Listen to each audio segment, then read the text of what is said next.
fuck's this?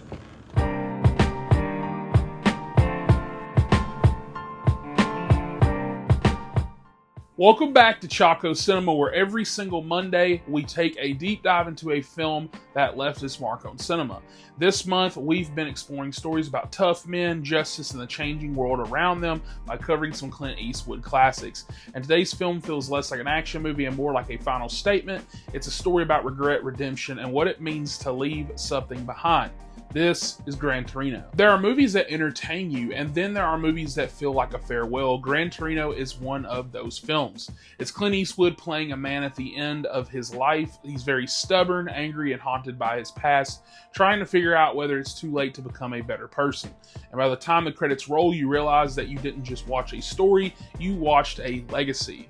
Released in 2008, Gran Torino was directed by and starring Clint Eastwood. At the time when many people believed his acting career might have winded down or been pretty much over, instead of going out with a typical action role, Clint Eastwood chose something quieter and something more personal. He plays Walt Kowalski, a retired auto worker and Korean War veteran living in a Detroit neighborhood that no longer feels familiar to him.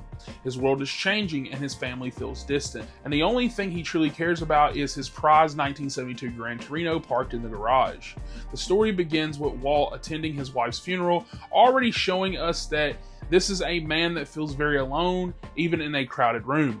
He's very bitter, he's very judgmental, and he pushes everyone away. Fuck him, man. What's wrong with him, man? He put his finger at him. Oh, shit. Come on now. Hey, Pops. But everything changes when his teenage neighbor, Tal, is pressured by a gang to steal Walt's car as part of initiation.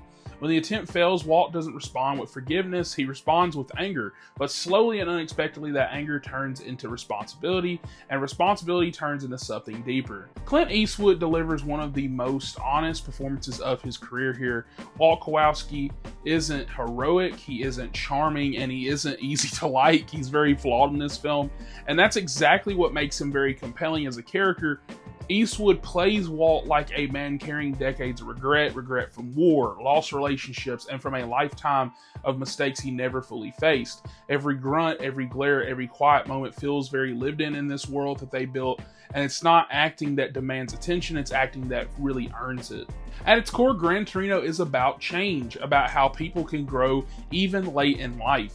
Walt starts the film as someone stuck in the past, clinging to old beliefs and old anger, but through his relationship with Tal and Tal's sister Sue, he begins to see the world differently. He learns that strength isn't about intimidation, it's about protection. And he also learns that sometimes redemption doesn't come from winning a fight, it comes from choosing not to fight at all. One of the film's greatest strengths is its setting. The neighborhood isn't just a backdrop, it feels like a character itself. It represents change, new cultures, new families, new generations trying to build something better. At first, Walt sees those changes as a threat, but over time he begins to understand them, and in doing so he finds something he thought he'd lost: purpose. Gran Torino moves at a slow, deliberate pace. There are no big explosions, no flashy action sequences. Instead, the film focuses on conversations, relationships, and some quiet moments of reflection.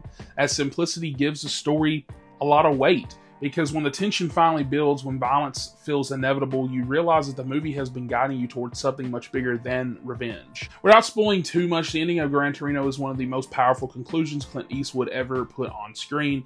It flips the expectations of the genre on its head. Instead of choosing violence, Walt makes a decision that transforms his legacy. It's not about defeating the enemy, it's about protecting the future. And in that moment, the film becomes less about one man and more about what we leave behind when we're gone. Gran Torino became both a critical and commercial success, proving that audiences still feel connected with deeply human stories, and it also marked what many consider Clint Eastwood's final great on-screen performance, a role that felt like a reflection of his entire career. A tough man learning that strength isn't measured by how hard you fight, but by how much you're willing to sacrifice. Gran Torino isn't just another random drama, it's a story about forgiveness, about responsibility, and about the idea that it's never too late to do the right thing. It's one of Clint Eastwood's most emotional films, and one that stays with you long after the credits roll.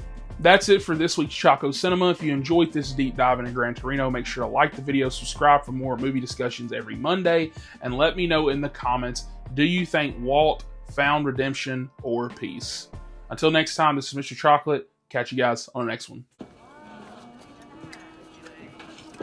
food does look good. Smells good, too.